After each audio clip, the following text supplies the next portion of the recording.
নমস্কার, আমি ডক্টর অর্ণব দত্ত, মনোরোগ বিশেষজ্ঞ। আজ আমি একটি রোগের কথা বলবো, যাকে বলে ফিয়ার সাইকোসিস। ফিয়ার বা ফোবিয়া ছোট রোগ, কিন্তু সাইকোসিস পর্যায়ে অর্থাৎ একদম গভীর পর্যায়ে পৌঁছে যায়, তখন আমরা এটাকে ফিয়ার সাইকোসিস বলি। এবার ফিয়ার সাইকোসিসের উদাহরণ তো অনেক রকম আছে এবং এর যে সংজ্ঞাটা সেটা তো মোটামুটি ছোট করে বললাম। এছাড়াও যেটা হয় সেটা হচ্ছে অতিরিক্ত ভয় পাওয়া, এবং এই ভয়টা একদম টিকে থাকে আপনার মনের মধ্যে। এটা কীভাবেই আপনার মনের মধ্যে থেকে যাবে না। এর কিছু সাইন অ্যান্ড সিমটম আছে, এর ইটিওলজি অর্থাৎ কারণ তত্ত্ব আছে, আবার এর থেকে বেরোবার রাস্তা অর্থাৎ ম্যানেজমেন্টও আছে। প্রথম হচ্ছে সাইন অ্যান্ড সিমটম, মানে কি দেখে আপনি বুঝবেন বা কি ব্যাপারগুলো আপনি ডক্টরকে বলবেন, ডক্টরবাবুও বুঝতে পারবেন। সেটা হচ্ছে অযথা ভয়। এবং ভয়টা কীরকম, সেটা হচ্ছে একটা নিজে পরিস্থিতি কল্পনা করে নিয়ে ভয়। মনে করুন আপনি কোনোদিন অফিসে হয়তো বসের কাছে বকুনি খেয়েছেন, বা আপনার বাচ্চা হয়তো স্কুলে কোনোদিন বকুনি খেয়েছে। সে একটা অদ্ভুত সিচুয়েশন তৈরি করলো নিজের মাথায় যে আমি এটা করবো, এর জন্য আমাকে বকবে। কিন্তু ব্যাপারটা কিন্তু একদমই তা নয়, নিজে কল্পনা করে নিচ্ছে। নিয়ে যখন অফিসে যাচ্ছে বা স্কুলে যাচ্ছে, তার মধ্যে একটা ভয় তৈরি হচ্ছে এবং তার জন্য তার কাজের ক্ষতি হচ্ছে বা তার পরীক্ষার ক্ষতি হচ্ছে, যাই হোক না কেন,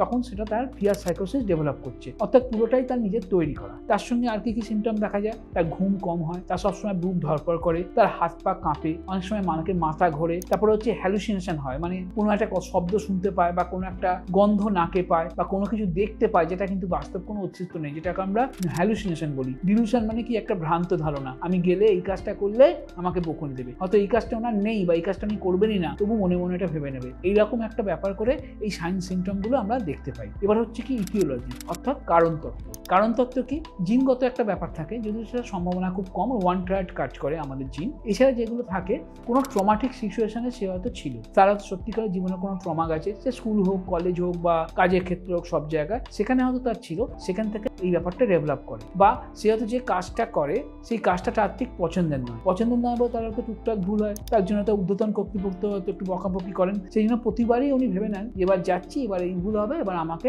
বকাবকি করা হবে বা সবাইকার সামনে অপমান করা হবে। কিন্তু বিষয়টা একদমই তাই নয়, এটা ওনারা ভাবেন। এছাড়া আর একটা হচ্ছে কি, যারা তখন যারা নেশা করে, সে আপনার সাবস্টেন্ট হোক বা নন সাবস্টেন্ট হোক, সেই ক্ষেত্রে তাদের মধ্যে কিন্তু এই ব্যাপারগুলো দেখা যায়। নেশার তো কুফল কিছু আছেই, তার সঙ্গে এই ব্যাপারগুলো লক্ষ্য করা যায়। কি লক্ষ্য করা যায়, যে নেশা করলে তাদের মধ্যে যে মানসিক বৈকল্য তৈরি হয়, তার জন্য এই সমস্যাগুলো তৈরি হয়। এবার হচ্ছে কি, এখান থেকে কি করে আপনি বেরোবেন বা বেরোবার রাস্তা বা ম্যানেজমেন্টে প্রথমেই হচ্ছে মেডিসিন লাগবে, কিন্তু খালি কাউন্সেলিং করলে এই ব্যাপারটা কাটবে না। আমি যেহেতু হোমিওপ্যাথি করি, আমাদের ওষুধে কোনো সাইড এফেক্ট নেই, তাই অনায়াসে আপনি হোমিওপ্যাথি করতে পারেন এবং এই রোগটা কিন্তু ভালো হয়ে যাওয়ার রোগ। অর্থাৎ কাউন্সেলিং করলে, ওষুধ খেলে কিন্তু আপনি এই রোগ থেকে মুক্তি পাবেন। এবার সিবিটি, কগনিটিভ বিহেভিয়ারাল থেরাপি আছে, একটু হালকা করে হাঁটা আছে, রোদে বসা আছে 1 ঘন্টা করে, এরকম বিভিন্ন রকম থেরাপি আছে, যেগুলো আপনারা চেম্বারে এলে আমরা ভালো করে আপনাকে জানাতে পারবো এবং কারণটা ধরতে পারবো। নেশা না করা, এইগুলো থেকে যদি আপনারা করেন, তাহলে কিন্তু আপনারা এই রোগ থেকে মুক্তি পাবেন। কিন্তু কাউন্সেলিং এবং